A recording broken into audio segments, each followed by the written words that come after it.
Dictation 100 शब्द प्रति minute 5 second बाद शुरू। सर्वोच्च न्यायालय ने मुख्य चुनाव आयुक्त और अन्य चुनाव आयुक्तों की नियुक्ति के मामले में इससे संबंधित कानून बनने तक एक तदर्थ व्यवस्था दी है। इस व्यवस्था का स्वाभाविक ही स्वागत किया जा रहा है। सर्वोच्च न्यायालय ने कहा है कि मुख्य चुनाव आयुक्त और अन्य चुनाव आयुक्तों की नियुक्ति प्रधानमंत्री, प्रधान न्यायाधीश और विपक्ष या लोकसभा में सबसे बड़े विपक्षी दल के नेता की सलाह से राष्ट्रपति द्वारा किया जाए। अभी तक इनकी नियुक्ति सरकार की पसंद से ही की जाती रही है। दरअसल संविधान में चुनाव आयुक्त की नियुक्ति को लेकर कोई प्रक्रिया नहीं सुझाई गई है। इस तरह सरकार ही अपनी पसंद के नाम इस पद के लिए सुझाती रही है, जिस पर राष्ट्रपति की मंजूरी मिल जाती रही है। मगर पिछले कुछ सालों से चुनाव आयोग के कामकाज को लेकर अंगुलियां उठती रही हैं। मांग की जा रही थी कि मुख्य चुनाव आयुक्त की नियुक्ति के लिए भी कॉलेजियम जैसी कोई व्यवस्था बनाई जानी चाहिए। करीब 5 साल पहले कई याचिकाएं दायर की गई थी। उन पर विचार करने के बाद सर्वोच्च न्यायालय की 5 सदस्यों की संविधान पीठ ने एक मत से स्वीकार किया कि इस मामले में कानून बनाया जाना चाहिए। जब तक कानून नहीं बन जाता तब तक संविधान पीठ द्वारा तय प्रक्रिया का पालन किया जाए। लोकतंत्र में निष्पक्ष और पारदर्शी चुनाव की महत्वपूर्ण भूमिका होती है। इसे सुनिश्चित कराना निर्वाचन आयोग का दायित्व है। मगर अनेक मौकों पर आरोप लगते रहे हैं कि निर्वाचन आयोग पक्षपातपूर्ण रवैया अपनाता और कार्रवाई करता है। इसलिए मुख्य चुनाव आयुक्त के पद पर ऐसे व्यक्ति को बिठाने की मांग की जाती रही है जो खुद निष्पक्ष हो। चुनाव आयुक्त के कामकाज पर अंगुलियां इसलिए भी उठती रही हैं कि उनकी नियुक्ति चूंकि सरकार की इच्छा से होती है, इसलिए माना जाता है कि उनका झुकाव सरकार के प्रति होता है। हालांकि कई ऐसे मौके भी देखे गए हैं जब कुछ मुख्य चुनाव आयुक्तों ने सरकार के विरुद्ध कड़ा रुख अख्तियार किया। मगर इस बार विवाद इसलिए गहरा हो गया कि वर्तमान मुख्य चुनाव आयुक्त की नियुक्ति में जिस तरह सरकार ने हड़बड़ी दिखाई और नियुक्ति संबंधी जरूरी प्रक्रिया का पालन भी नहीं किया गया, वह हैरान करने वाला था। उन्होंने रातों रात अपने पद से इस्तीफा दिया और 24 घंटे के भीतर उन्हें मुख्य चुनाव आयुक्त की जिम्मेदारी सौंप दी गई।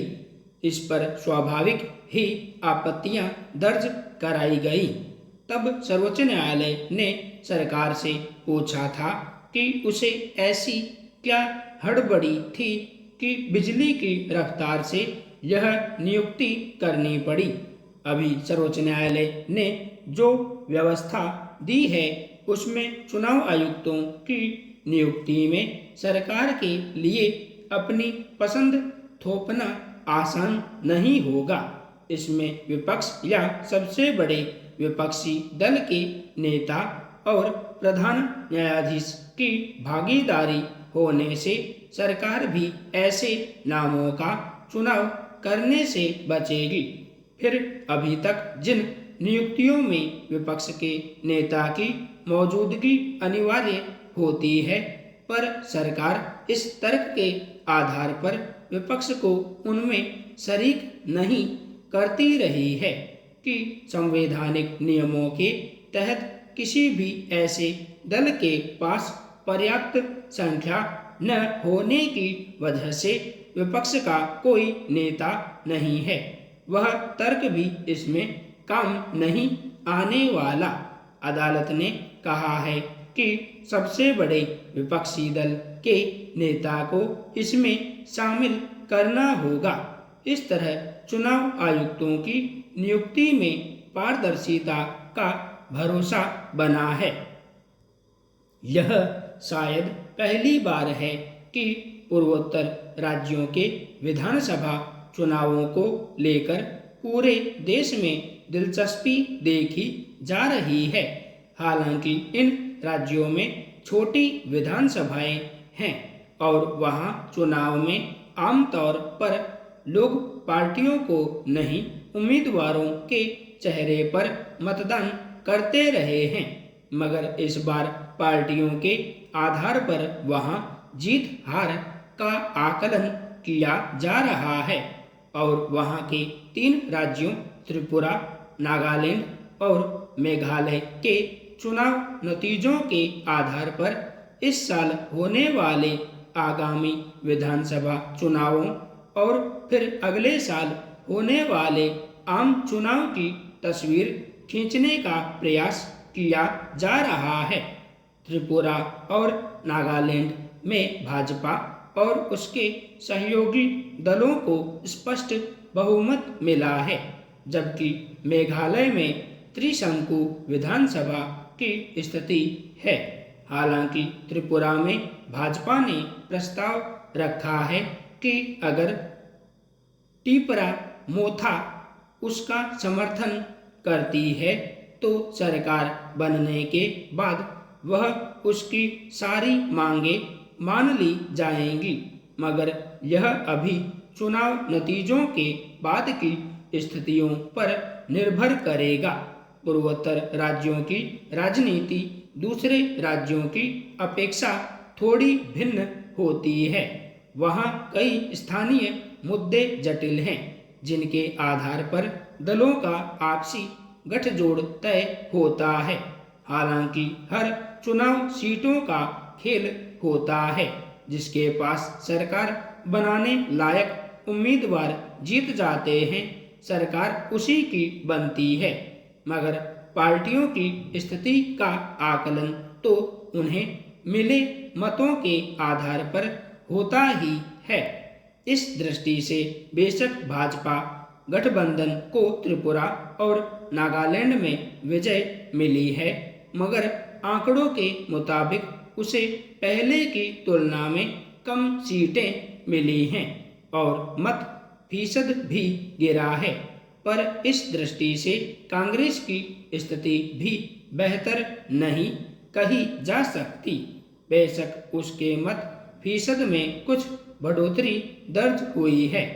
कयास लगाए जा रहे थे कि राहुल गांधी की भारत जोड़ो यात्रा का वहां के चुनावों पर असर पड़ेगा और कांग्रेस को उसका लाभ मिलेगा, मगर ऐसा नहीं हुआ। वहां वाम दलों की पकड़ मजबूत हुआ करती थी और करीब 25 साल तक सत्ता में रहे, मगर वे भी अपनी जमीन वापस लेने में कामयाब नहीं हो पाए।